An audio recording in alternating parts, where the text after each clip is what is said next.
7 to 9. Itong tatlong talata na ating babasahin at sabay-sabay natin babasahin. Right, amen.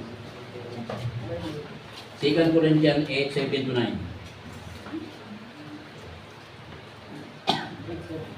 Nakita na po ba ninyo? Amen. 2 Corinthians 8, 7 to 9. Therefore, sabay-sabay tayo ha.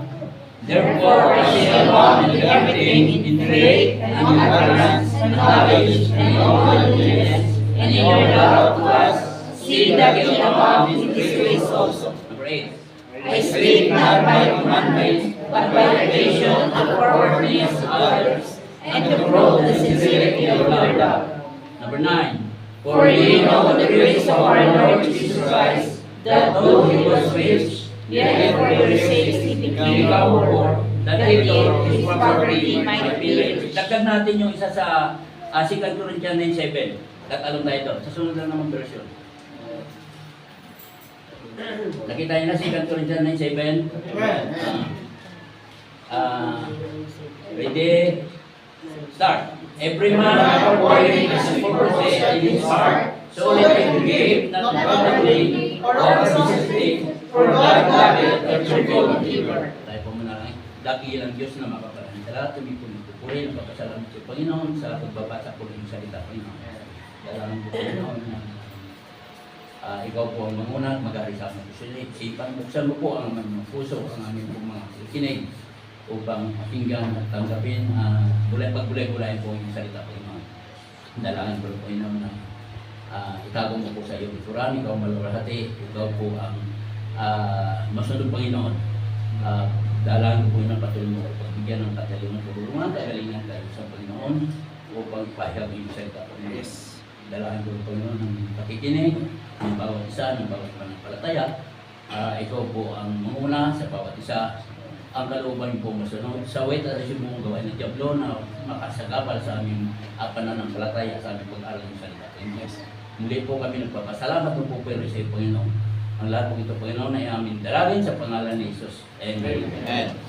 Pwede na po mo po.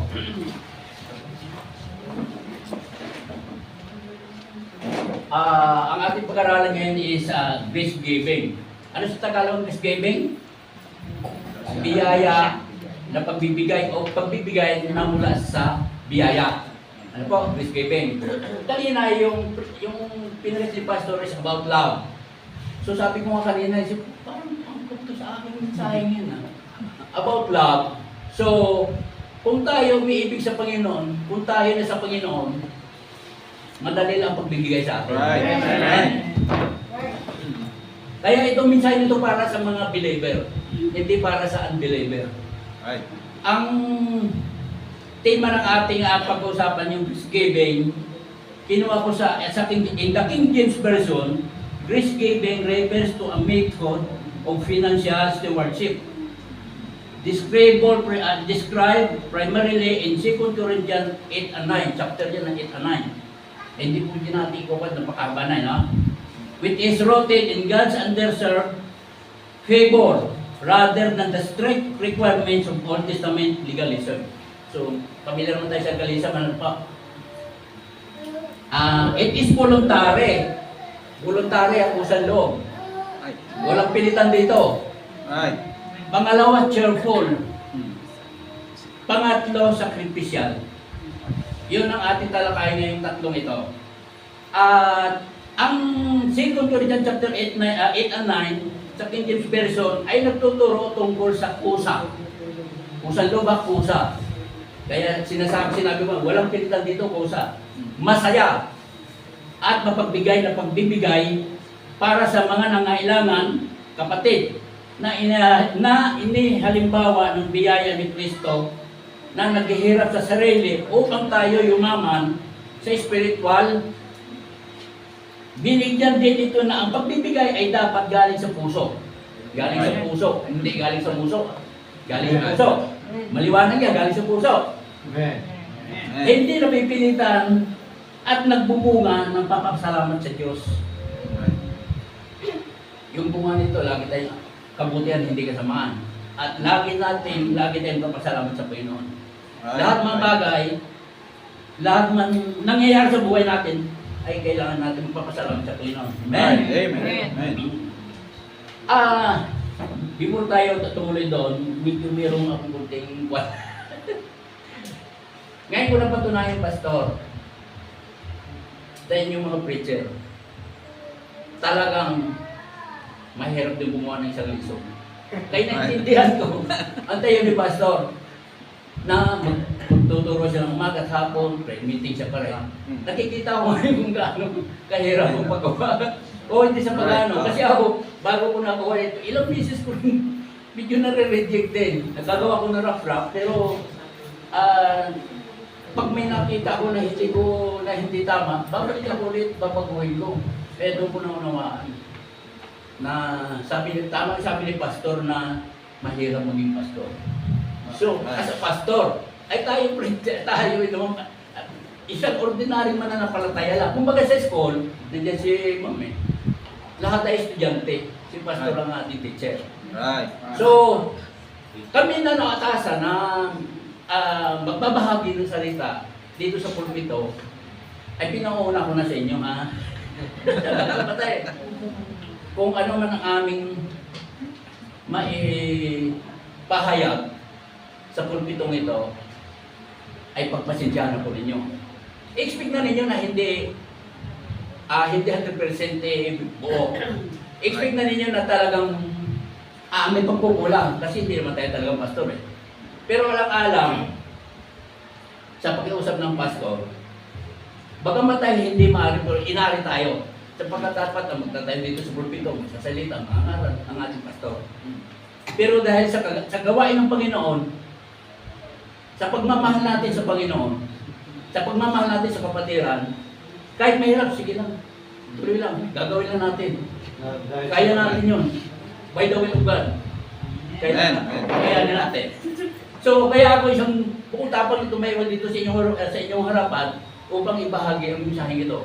Kung ito may medyo kulang-kulang, magpapaliwanag, kulang-kulang ang mga puwis nito, bahala na kayo intindi. Sa totoo naman, wala naman kayo talaga magagawa. Kasi ito, hindi naman ito galing sa akin. Salita ito ng Diyos. Na ako lang ginamit para iparating sa inyo. Ngunit, sinasabi ko lang, tao lang tayo. Nagkakamali, may pagkukulang. So, kailangan ko lang inyong matinding pangunawa. Amen? Amen. Preacher. Tuloy tayo. Dito sa Corinthians, sa 2 Corinthians 8, 7-9, tinatalakay nito ang pagtataguyod sa mga Kristiyano. Sa atin yan, mga Kristiyano, sa mga believers. Sa pamamagitan ng pagbabahagi ng material na pagpapala bilang tanda ng biyaya ng Panginoon Diyos. Kaya tayo nakakapagbigay, kaya tayo nakabibigyan ng biyaya dahil sa biyaya ng Diyos. Right. Sino ba dito sa kalagitan natin na hindi nagkaroon ng biyaya? I'm sure, araw-araw bibigyan tayo ng biyaya. Right. Amen. Unbeliever, pang-believer, merong biyaya binibigay sa atin, Panginoon Diyos. Baka hindi na natin napapansin. Baka hindi lang natin na napapibigyan pansin.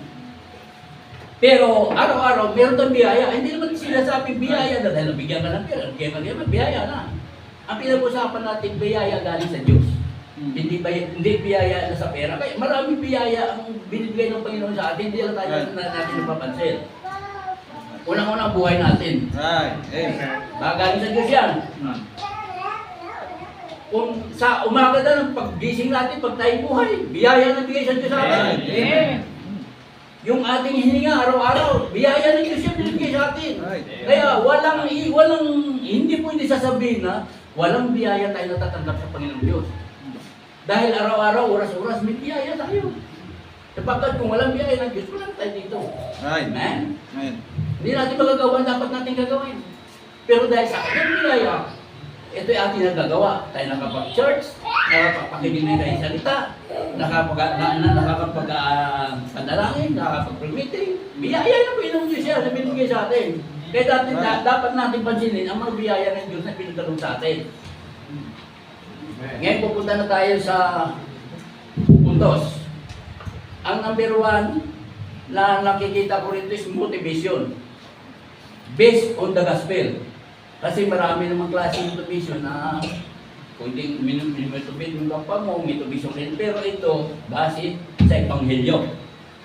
Nakakapalong dito, nakapailalim sa motivation, respond to God gift. Giving is a response to the ultimate grace or gift which is Jesus Christ.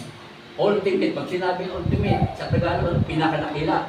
Pinakadakilang biyaya at o regalo na si Hesus Kristo. Sa 2 Corinthians 9:15, sinabi diyan, thanks beyond God for His unspeakable gift.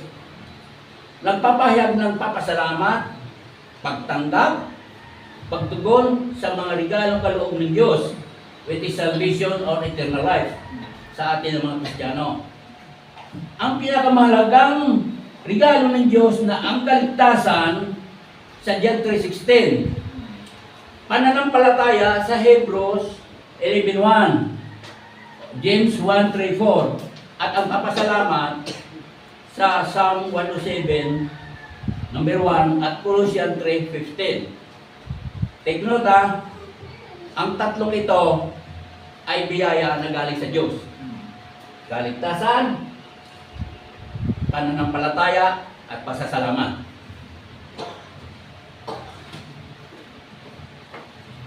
Unahin natin, bigyan muna pansin natin yung kaligtasan. Kasi yun ang pinakamahalaga sa buhay ng isang Kristiyano, ang kaligtasan. Pinaliwan nito na ang dakilang pag-ibig ng Diyos na nag-alay kay Jesus para sa kaligtasan ng lahat. Sa John 3:16, bibigyan natin pansin ang John 3:16 kung paano nila hinimay o kung paano nila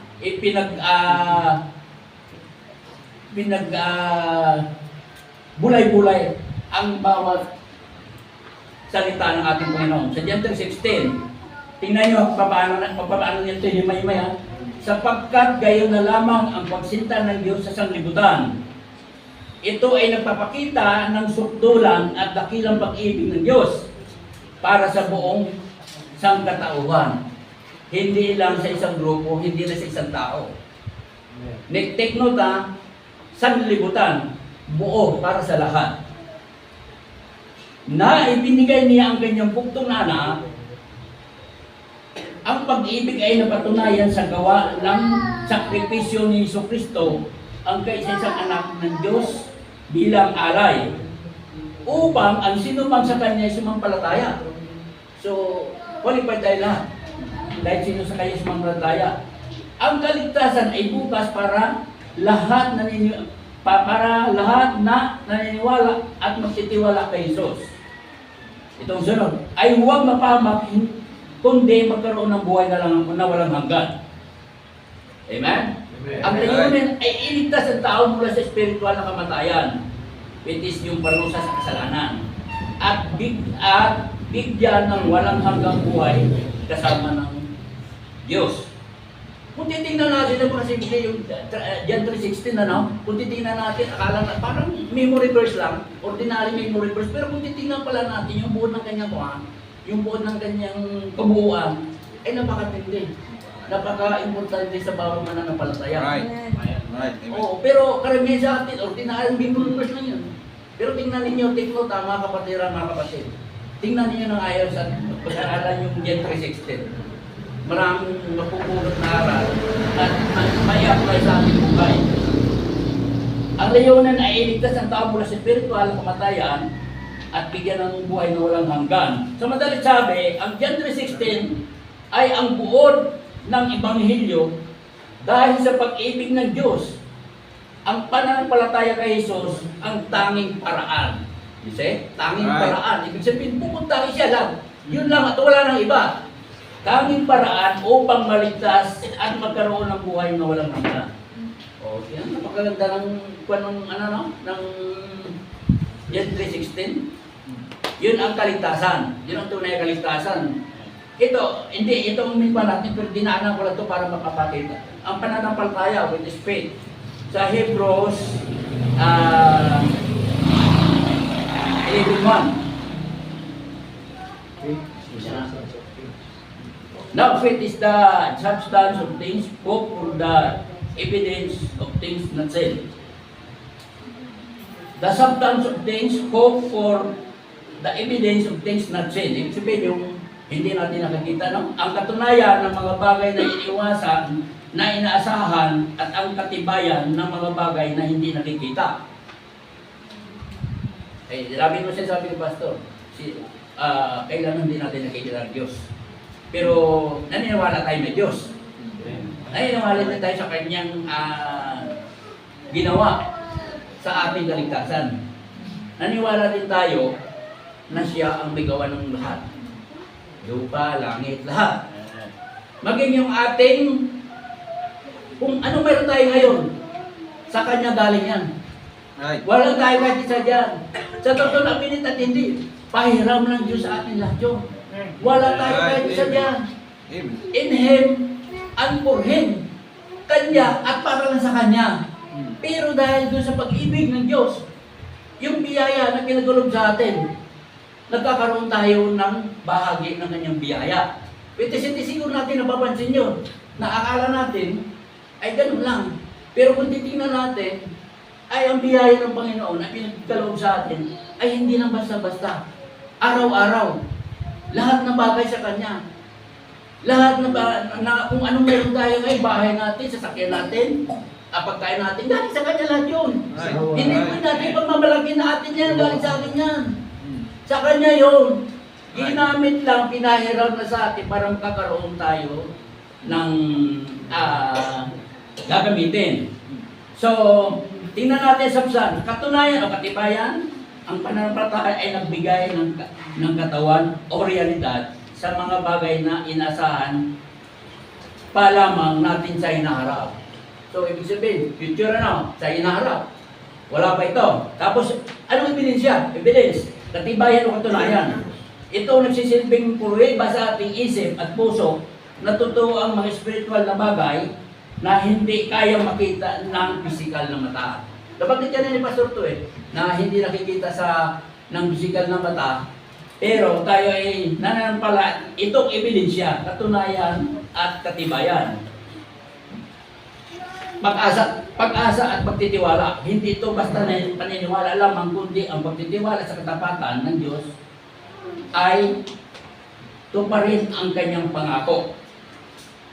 Aksyon. Ayon sa Santiago 2:8-18, ang tunay na mananampalataya ay makikita sa pamamagitan ng gawa, works. Sa madaling sabi, ang pananampalataya sa King James Version ay ang ganap na pagtitiwala sa Diyos na naging basyan ng ating paninindigan at pagkilos. Amen? Amen. Ito ang basyan ng ating pagkilos. Para halimbawa na ito sa isang aeroplano lumilipad sa Ipapodi. Nakikita natin may lumilipad na aeroplano, di ba? Pero hindi natin nakikita na may sakay na piloto. Pero naniniwala tayo may piloto. Oh, doon yun isang illustration na yun sa physical natin na panganyo. Nalalaman natin na intindihan pero hindi natin makikita. So, yung aeroplano lumilipad, nakita natin. Hindi natin nakikita ng piloto pero naniniwala tayo may piloto. So, amen. Napaka nakikita na. So, babalik tayo doon sa isa pang response of God's gift. The example of Christ, the foundation in 2 Corinthians 8:9. The foundation of Christ.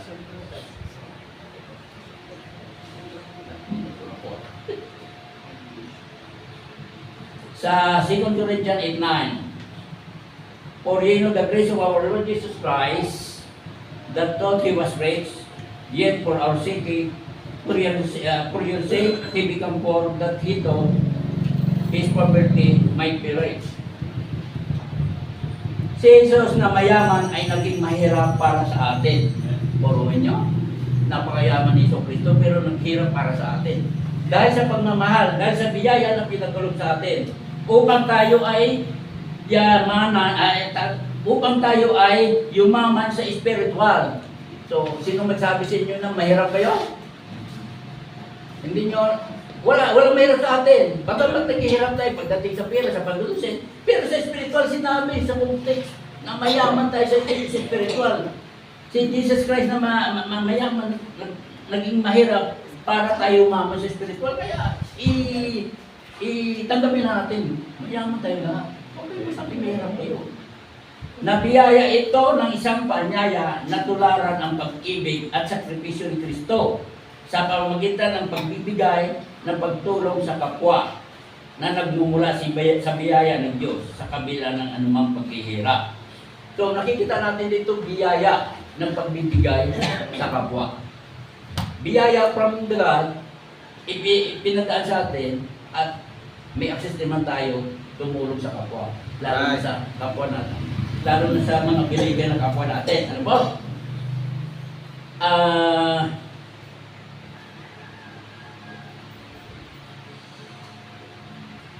Tingnan natin ang nilalalaman ng 2 Corinthians 8:9. Sapagkat nalaman ninyo na ang biyaya ng ating Panginoong Jesucristo, for you know the grace of our Lord Jesus Christ, ito ay paalala sa mga mananampalataya, reminders sa mananampalataya, reminder para sa lahat sa atin, na hindi lang basta pagbibigay ang Kristiyanong pamumuhay, hindi lang basta pagbibigay, hindi lang basta pagbibigay, kundi pagtugon sa biyaya, tugon sa biyaya. So nagkaroon tayo, may access din tayo magbigay. Dahil ang binibigay natin, galing din naman sa Diyos, hindi naman sa atin. O hindi nararapat na kabutihan loob ni Kristo na pagkaman siya'y mayaman, gayon may dahil sa inyo, ay nagpakadukha. Amen? That thought He was rich, yet for your sake, it become poor. Si Jesus ay Diyos at nagtatag rin ng lahat ng kayamanan sa langit.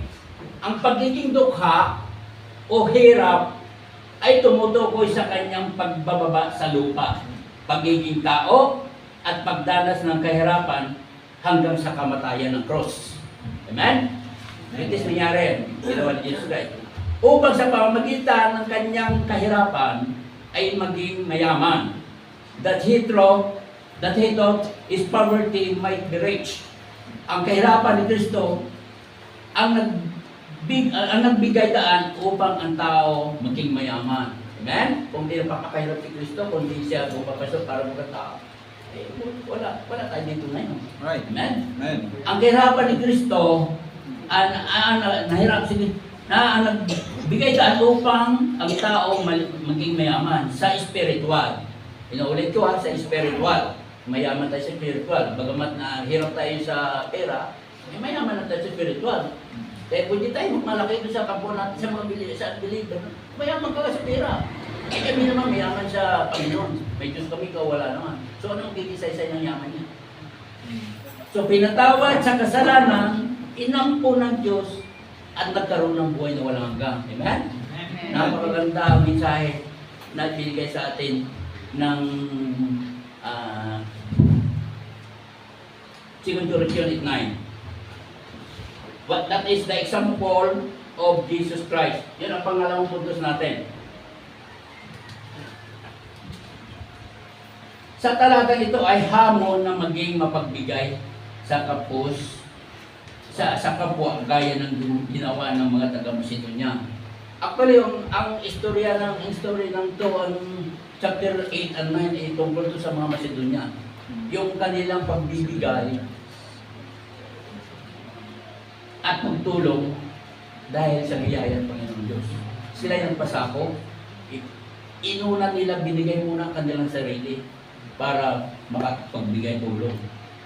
Inalimbawa dito ni Apostol Pablo, yung taga-Corinto, na bagamat mayaman ikumpara sa taga-Macedonia, Churches, ay nag-aatubili pa sila bumigay ng kanilang kabulong, ng kanilang tulong.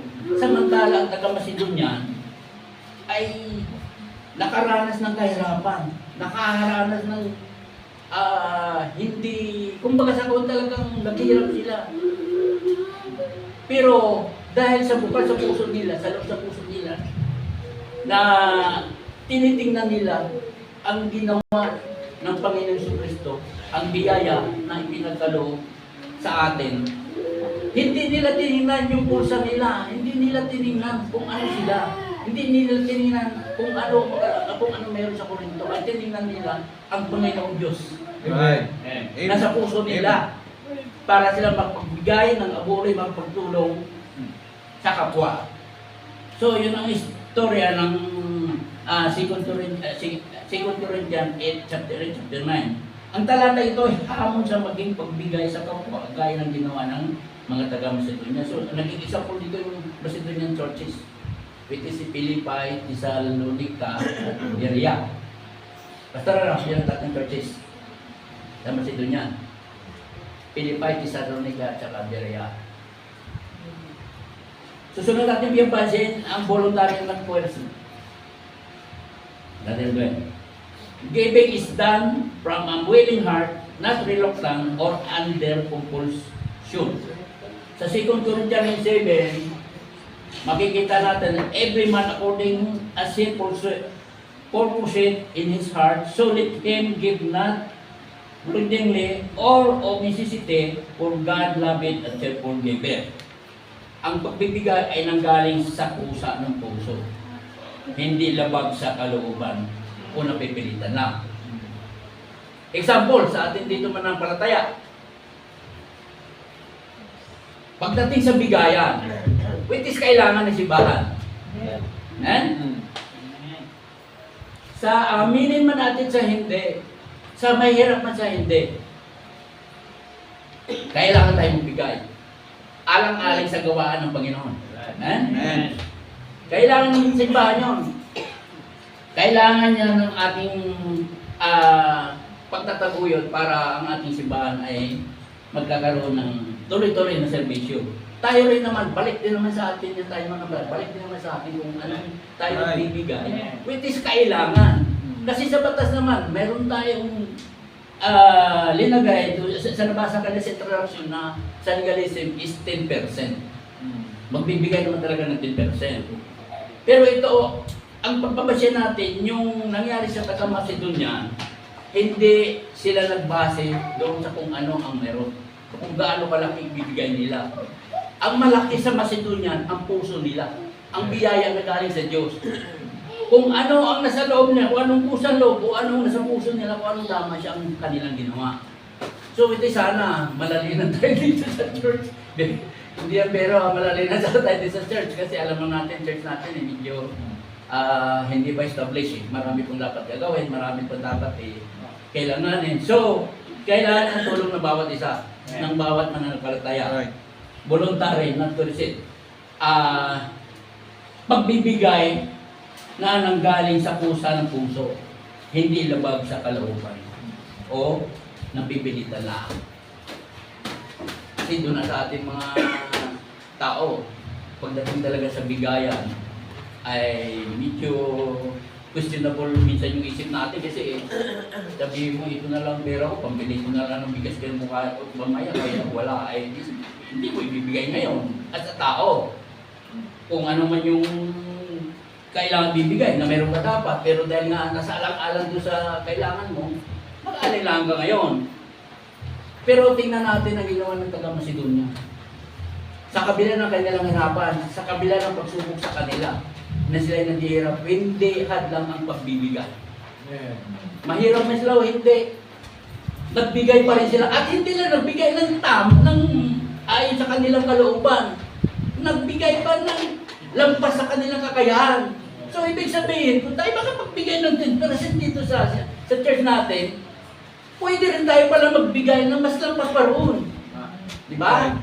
Pwede. Kung ang puso natin ay nakatingin sa biyayang Diyos. Amen. Pero kung ang puso natin nakatingin sa pulsa natin, medyo questionable. So sa madalit sabi, tingnan natin ang kalooban, ang biyaya ng Diyos na pinagkaloob sa atin. Hindi pa tayo nagbibigay kung tutusin eh. Nagbabalik lang tayo ng binigay ng biyaya sa atin. Nagbabalik lang tayo. So, dito ginamit lang ang taga-Macedo niya para isang magandang halimbawa. So, dito sa atin, kung ano mo meron tayo, huwag natin pagkakamot. Huwag natin pagkakrate.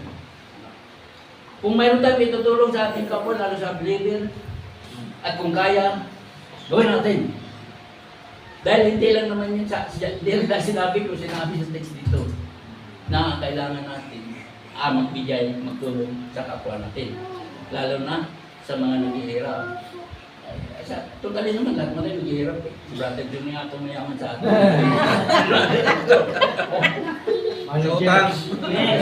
Manager, teacher. Dito manager, CEO na ito eh. Kasi kung mayari ng kumpanya eh, wala naman siyang wala naman siyang ibang CEO ang tawag sa kanya talaga. Asindera pala si ano. Kasi ang chairman siya mayari ng kumpanya. Kasi kanya lang yun eh. Tapos ang secretary si Sister Mile eh. Parang ko siya rin to si Ellen. Kaya makikita mo. Pero tayong dalawa, ay kung mayaman tayong dalawa. Mayaman! Mayaman. Siguro yabang na lang, mayabang na lang tayo. Pero sa yaman wala. Pero hindi yan ang ating barang, hindi yan ang ating sitrupan. Silingin ko lang para nung kayo tumawa kasi parang may ito kayo. Sabi ng Brother Chris kanina, kayo ito kayo. So sa madaling salita, ang pinakadakilang motivasyon sa buhay ng Kristiyano at take note, buhay ng Kristiyano, hindi buhay ni Poncio Pilato, ay hindi pagkatakot. So alisin na natin ang takot.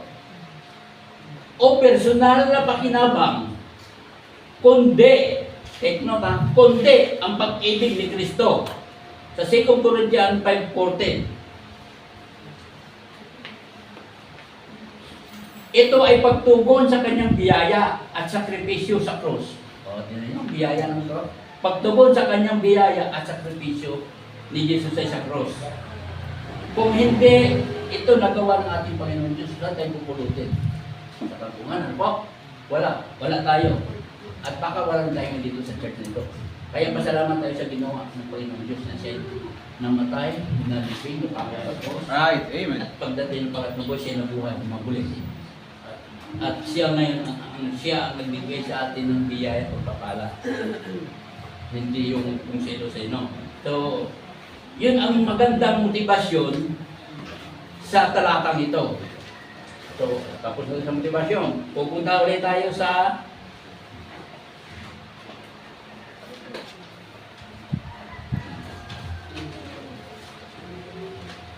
tapos ng isa to eh. May ilang minuto pa pastor. John! Hindi ko lang binabasa kasi tatagal pa tayo. Meron ako dito ko lang binabasa. Basta wag kayo minute, matatapos na tayo. Hello! Hello!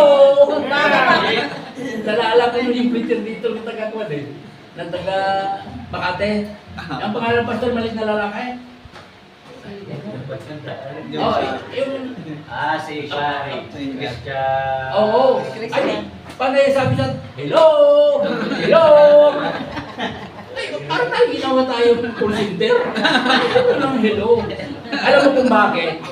Sa kind of observation na, baka sanay siya doon sa church ng pagpipreacher na yung alive na bawat salita niya ay sumasagot. Siguro baka sanay siya doon. Dito sa atin, nakita ka na, hello! Hello! At sila nalabigyan sa telepono. Pero sa madalit sabi, medyo nakukunsya ako dun. Hindi na ako na nakukunsya kasi ewan bakit. Kasi hindi siya dapat magsabi hello. Dapat automatic tayo mag-respond. Hindi na kailangan pang tayo tatanungin pa o sasabihin pa. Dapat talaga mag-respond tayo. As a believer, as a Christian, dapat yan. So, ganun pa, natapos na yan. So, hindi na ako mag-hero sa inyo. Alam mo na. O, inantok pa kayo niya. Hindi na. Sister Lore, huwag na antok. Paminsan-minsan ito eh. Ito masama pakiramdam natin. Sa principle of giving, number 1, bibigyan natin ng pansin, give of yourself first. Ito ang sinasabi ko kanina sa Right. taga-Macedonia. Give of yourself first. Right. Ibigay muna natin ang ating sarili sa Diyos. Hindi natin pwede ibigay sa mga kung sino nila. Sa Diyos. Sapagkat pag binigay natin ang ating sarili sa Diyos at tayo nagpasakop sa Kanya, napakadali na ang lahat. Banayad na lahat. Mabilis na. Madali na tayo sumunod. Wala nang malakit sa ating puso. Kasi ang ating tiningin ang biyaya ng Diyos na binigay sa atin. So, sino pa ba tayo na para makatubili? Sino pa ba tayo para pumunta sa Diyos? Wala, di ba? So, kailangan natin ibigay muna ang ating mga sarili at sa Diyos. True giving start by dedicating oneself entirely to the Lord. 2 Corinthians is found. And they did not as we hope, but first give first ourselves to the Lord and unto us by the will of God. Oh, yun nga sinasabi ko na, kailangan mo na natin ibigay sa Panginoon. Oneself. Entirely hindi lang binigay natin ngayon. Bukas sa makalawa, wala na. Hindi lang dito binigay natin, paglabas natin, wala na. Entirely, kabuuan, ngayon at magpakailanman. Ibigay natin ang puso natin sa Diyos. Para tayo magkakaroon ng, dahil binigyan niya tayo ng kanyang at pagpapalang biyaya, dapat na natin ang balik sa Kanya. So, isang paraan, ang ating puso, ang ating sarili, ipagkaloob sa Diyos, yun isang pagbabalik na loob sa Kanyang kabutihan sa atin. So, ang tunay na pagbibigay ay nagsisimula sa ganap na pag-alay ng sarili. Ito na nga kanina, no? Nahango sa prinsipyo ng 2 Corinthians 5. Nangahulugan na ang pinakamahalagang handog sa Diyos ay hindi pera o material. Take note. Hello! Hindi pera o material na bagay, kundi ang sarili nating buhay. Right. Amen. Ang sarili nating buhay, ang katumbas ng biyaya pinagkaloob sa atin ng Diyos. Which is naman sa atin, naman Christian, sa ating mga unbeliever. Dahil na sa atin, nagawa na natin ito. Pero ito isa lang palaala. Kasi minsan tao na tayo, nagkakasaan, nagkakamagpa. So sa madaling salita, ang tunay na pagbibigay ay magsimula sa pag-aalay ng iyong puso at buhay sa Diyos. Kapag ibinigay mo ang sarili mo sa Kanya, ang lahat ng iba tulad ng pera, oras, talento. Right. Itong tatlong ito ay susunod ng kusa. Kita niyo? Pag binigay natin ang ating sarili sa Diyos, ang lahat ng mga parating pa lang o yung susunod pa lang ay susunod ng kusa. Walang pilitan, kusang loob. Grace giving. Yun ang biyaya ng Panginoon na pinanibigay sa atin. Hindi pinilit. Kusang loob. So, pagdating sa pera, bigyan muna natin ng pansin itong pera. Ang pera, hindi masama kasi kailangan ng bawat tao. Huwag mo na pakaryusin ang pera. Right. Sa pangailangan natin araw-araw, kailangan natin ng pera. Sa church nito, kailangan din natin ng pera. Right. It is this giving, dapat, sana pumasok sa ating isipan, sa puso. Sana may apply natin sa ating buhay. Sana may apply natin sa simbahan. Amen? Amen. Oras. Kung nandito ka sa araw ng linggo, morning service, afternoon service, prayer meeting service, ang oras mo, ang oras natin tinagagamit natin sa Panginoon. Ibinigay natin sa Panginoon, huwag natin ipagkakait. Ito isang halimbawa ng oras. Yung pagsamba natin, yung pag-attend ng linggo, yung oras natin ibinigay sa gawain ng Panginoon Diyos. Amen? Talento. Ang talento, wala naman sigurong isa sa atin na hindi binigyan ng spiritual na talent ng Panginoon. Kung binigyan niya tayo ng biyaya, kasama ng talento roon. Right. Ang tanong kung paano lang natin gamitin. Right. At kung alam natin gamitin. Amen? Halimbawa, dito sa church na natin, huwag na tayo maglalayo. Dito sa church natin. Kung ikaw ay magaling na song leader, ipagamit mo sa Panginoon. Ipagamit mo sa gawain niya. Kaya salamat kay Brother Luis. Meron tayo isang song leader na siya nagagayad. Kaya tayo nakakawit na maayos eh. Kasi may Amen. leader na maayos. So salamat kay Brother Luis. Huwag na may kakataba ng puso mo. Pero pagkita naman siya. Pagkita naman si manager. Itong YP natin, nalala ko yung preaching ni Brother Malon nakaraan, yung YP. Hindi ko alam kung alam yung YP, pero pagkakalam ko yung people, ano? Right. Kung magaling sa pagtutugtog, may piano tayo, may gitara tayo, ipagamit mo. Kaya salamat dun sa dalawang yung P natin na nagtutugtog ng piano, gitara, para itong pagkanta natin ay sa ayos. Para namang ganahan o para namang sa kalooban ng Diyos. Hindi yung basta tayo kumanta na lang ganito. Ano, kita niyo naman, masiglay ating kanta dahil sa sinasabayan ng tugtog ng piano at gitara. So kung may talent ka doon, papagamit mo kung may papagkain. Dahil binigay sa atin yun ng Diyos eh, talento. Right. Salamat kay Brother Jason din. Sa talento niya, sa pagdadrive. O, tingnan niyo. Pinagamit niya ng talento sa pagdadrive. Pinagsundo hatid sa mga kapatiran na walang sasakyan. So, dahil na sinundo niya, dinala niya, pinagamit niyang talento niya, nakapag-church, nakapag-simba, nakaatin ng umaga tapos, pati siya pa rin nakakaatin. So, malaking bagay. Ang talentong ito na pinagamit mo sa Panginoon, alang-alang sa kanyang gawain. Amen? So, kung saan tayo mayroon, kung wala man tayo, siya sabi natin, baka magpapansyod, di ako magaling sa ganito man. Imposible. Alalahanin ninyo, lahat tayo ay binigyan ng spiritual talent ng Panginoon. Hindi lang natin alam gamitin o hindi lang natin binibigyan pansin. So sana ito sa pag-aaral natin ito, mapapansin niyo yung talent kung ano meron kayo. Amen? Chismis. Oh, yung talent ninyo, pero hindi spiritual talent niya nagaling sa Panginoon. Makagalang kita ninyo. Kasi kalalabas na hindi maganda. Brother Luis. Basta, ang punto dito, kung anong may talent ipinagkaloob sa'yo, gamitin mo. Right. Lalo na sa gawain ng Panginoon. Kung may magkakaya, gamitin natin yan. Kung magaling ka kumanta, umawit ka. Tulad ni Brother Rocket. O, kumakanta. Anong tawag nito? Nagpapartisin dito sa pagkanta. Kung tayo na, basta mayroon tayo gamitin natin. Lalo how much more sa pagkakaya. Kung hindi pagkakaya, gamitin natin yan. Ang sunod natin bibigyan pansin, cheerful giving. Dito, medyo panmira lahat dito na.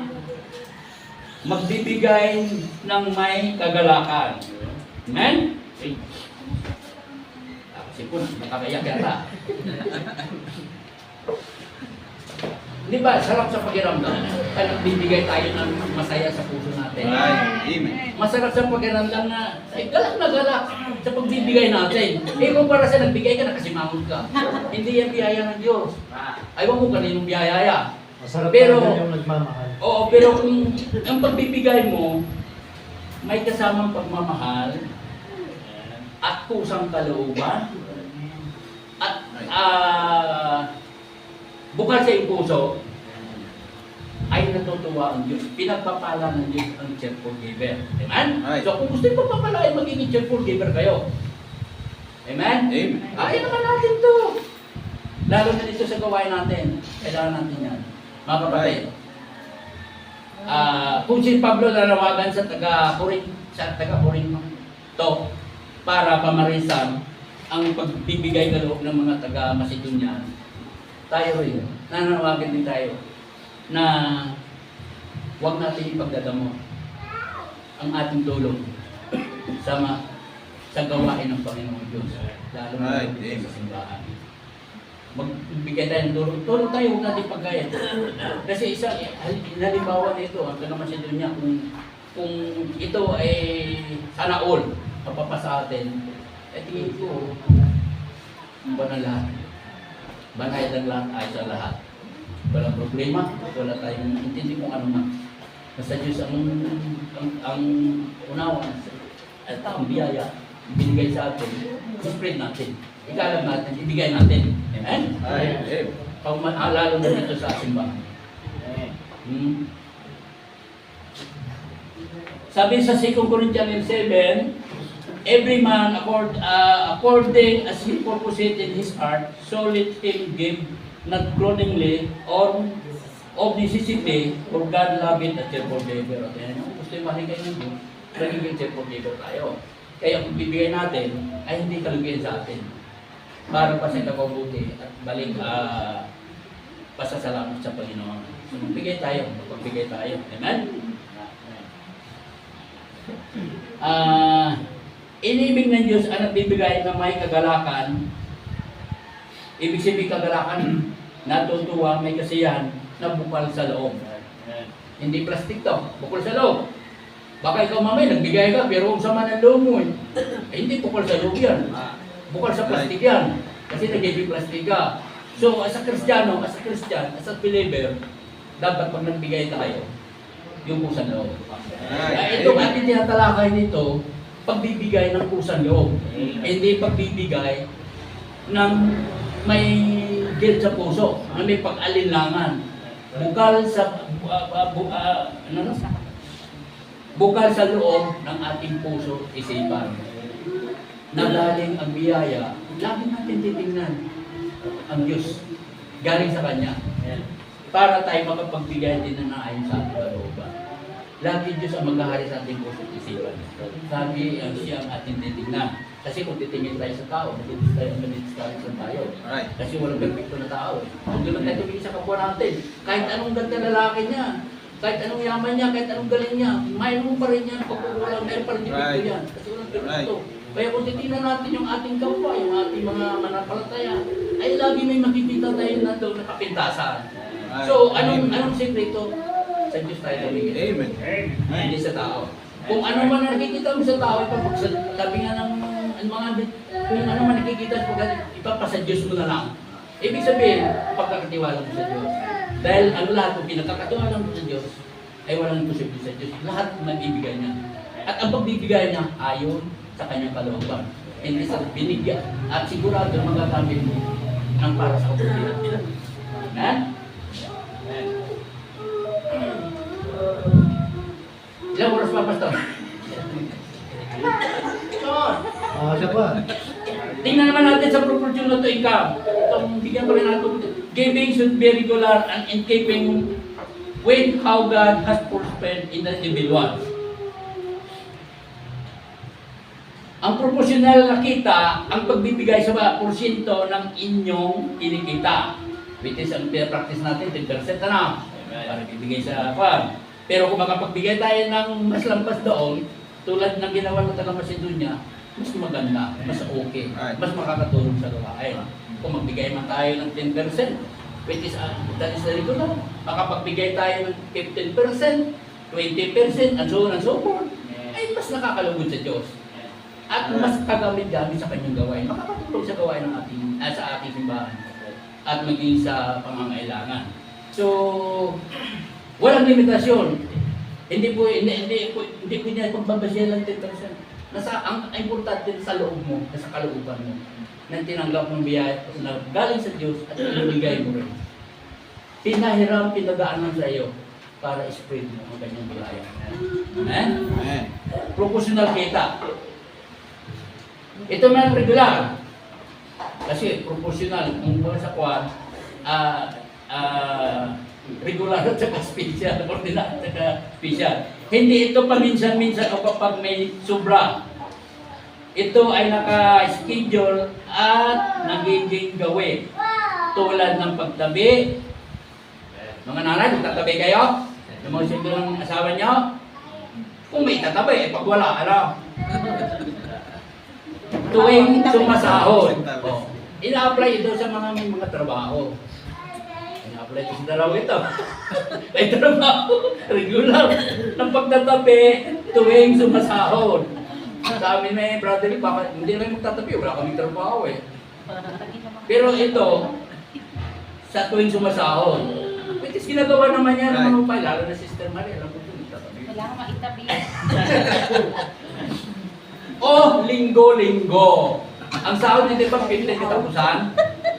Ito pwede rin linggo-linggo. Ito ang trabaho ng siguro ng mga pwedeng sa networking, pwede sa medyo may kunti ka negosyo. Basta magkatabi ka, huwag yung ubus-ubus biyaya. Yan din na regular, systematiko. Ang regular na tatabi, prospered ayon sa pagpapala. Ipinakita dito na kinikilala natin na ang lahat ng kita ay galing sa Diyos. Amen? Right. Ang pagbibigay, pagbabalik ng bahagi ng biyaya bilang pasasalamat. So, ang pagbibigay, pagbabalik ng biyaya bilang pasasalamat. Pasasalamat tayo sa Panginoon na tayo pinagbalugan ng biyaya, na tayo pinagbalugan ng biyaya, na tayo nakakaroon nito, at tayo naman nakapagbibigay. Amen? Amen. Ito na katapusan, natatapos na dito. Sacrificial generosity. Sabi ko na brother, it is marked by a generosity even in difficult circumstances, as demonstrated by Macedonians who gave beyond their ability. Sa 2 Corinthians 8, 2-3.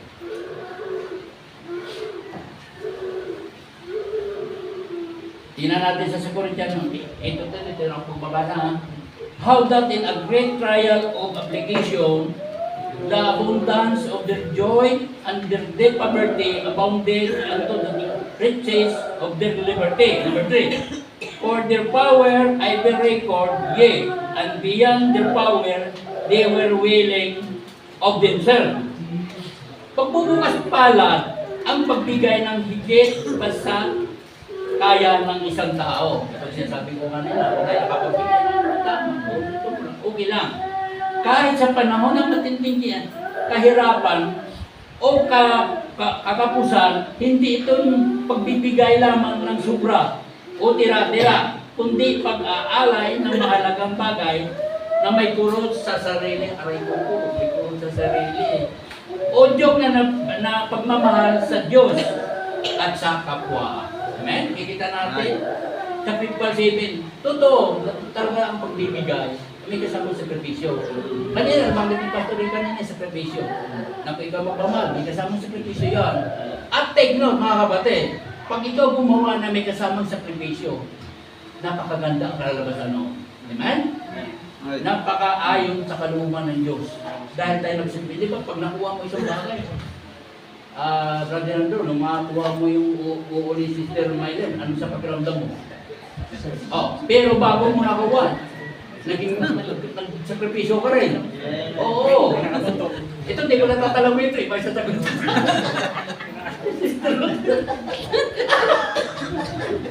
Oh. Lahat na bagay, lahat na ginagawa natin, may kasamang sakripisyo. At tandaan po natin, pagka tinagawa na may kasamang sakripisyo, napakaganda ang kalalabasan. Napakaayos na kabanayan. Bakit? Dahil ayon sa kalooban ng Diyos. Amen. Na itinagawag sa atin. Sacrificial generosity. Pagbibigay sa gitna ng kahirapan.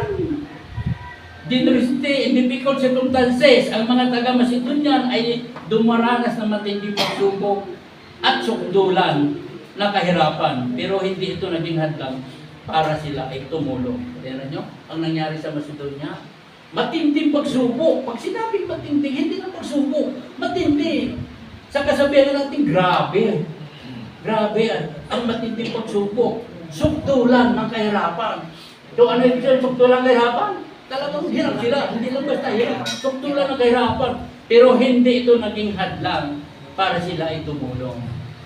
So kung titignan sa buhay natin, kaya pala natin tumulong.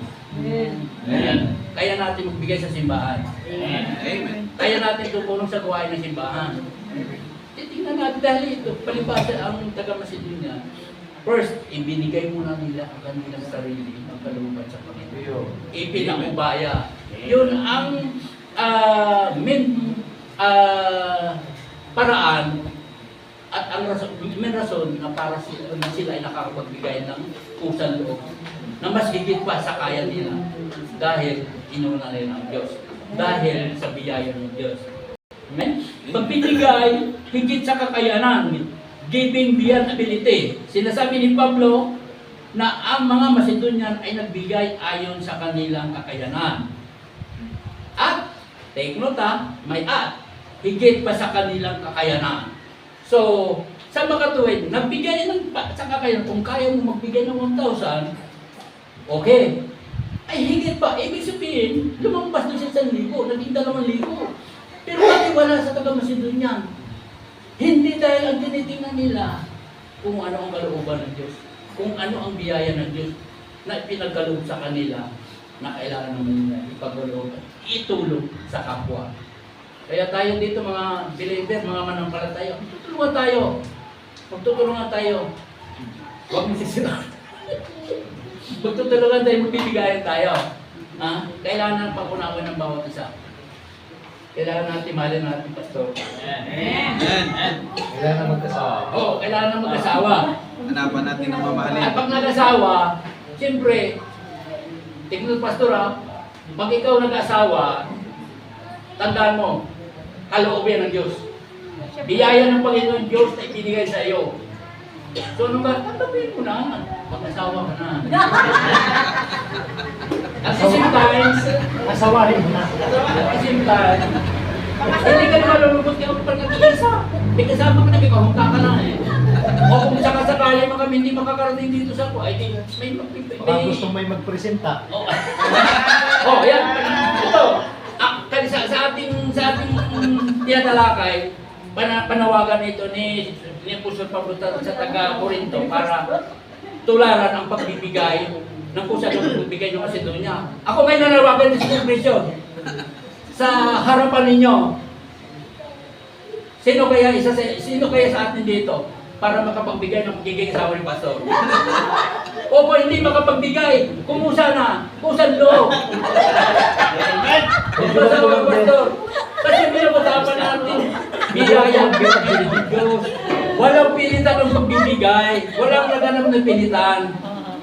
Kusan loob, bukal sa ating puso.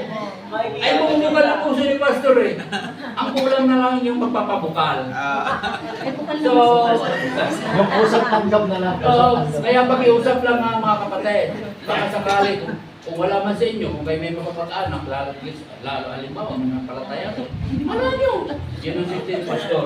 Yun isang paraan na tayo makakatulong sa ating Pastor. Baka pihigan kasi. Kaya ibigyan natin, pakainin natin, ayaw na Isang natin. paraan din sa pagmamahal natin kay Pastor. Kasi tingnan nyo nag-iisa si Pastor. Pastor, pasensya ka na. Pero itong magandang halimbawa dahil nga galing sa Panginoon, galing sa Diyos to. So, man of God din ang ginawa namin halimbawa, kaya sa tingin ko grande. Amen? So, doon na tayo tatapos sa sacrificial giving, sacrificial generosity giving. So, ang kabuuan ng ating pinag-aaralan ay tungkol sa pagbibigay. Pagbibigay na hindi pinipilit, na walang pagpipilit, kundi kalooban, kung ano na sa kalooban natin, kung anong pagustuhan ng Diyos, kung anong biyaya pinatulog sa atin. Tandaan natin itong biyaya na galing sa Diyos ay hindi sa atin, galing sa Kanya. Kung ano kung tayo may pera, may tayo mga ngayon, bigay natin gamitin natin para tumulong sa kapwa. Sapagkat itong biyaya ng Panginoon Diyos para sa lahat, lalo na sa ating mga unbeliever. I hope sana nakakapagbigay inspiration sa inyo yung ang aking mensahe na pinagkaloob sa inyo. Bagamat ito hindi makikita ng talagang tulad ni Pastor na ganun-ganon, alam ko na, maunawaan natin. So maraming salamat. Amen! Manalangin. Dakilang Diyos na makaparingan sa lahat. Maraming salamat po Panginoon sa mensahe na pinagkaloob sa amin. Kung sa Panginoon ang iyong biyaya, kaloob, ay tunay nga po ay kailangan binigay mo sa bawat isa tinatanggap namin na may pagpapala at buong puso Panginoon. Pinakikita sa mensahe mo Panginoon na ang pagbibigay ay hindi na po kailangan ng pilitan o sa pilitan man. Pinakikita mo na ang pagbibigay ay kusan loob. Kaya nawa Panginoon sa simbahan na ito ay ang bawat isa magkakaroon ng kusan loob sa pagbibigay. Bagamat po ang pinag-usapan namin ay spiritual, biyaya na galing sa iyo. Ngunit dito sa amin sa church dito sa simbahan na ito ay gagamit kami ng pagbibigay na makakatulong sa gawain ng aming simbahan po, Panginoon. Nawa po, Panginoon, bawat isa ay nagkakaroon ng ideya at nagkaroon po ng kusa at pananampalataya na pagbibigay ay kusang loob at hindi sa pintan, Panginoon.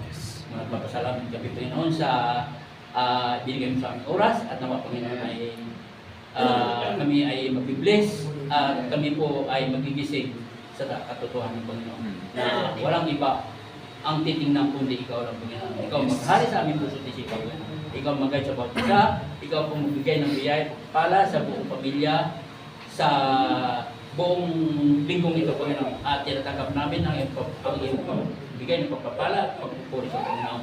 Ang lahat mo ito, Panginoon, ay aman sa aming dalangin sa pangalan ni Jesus. Amen.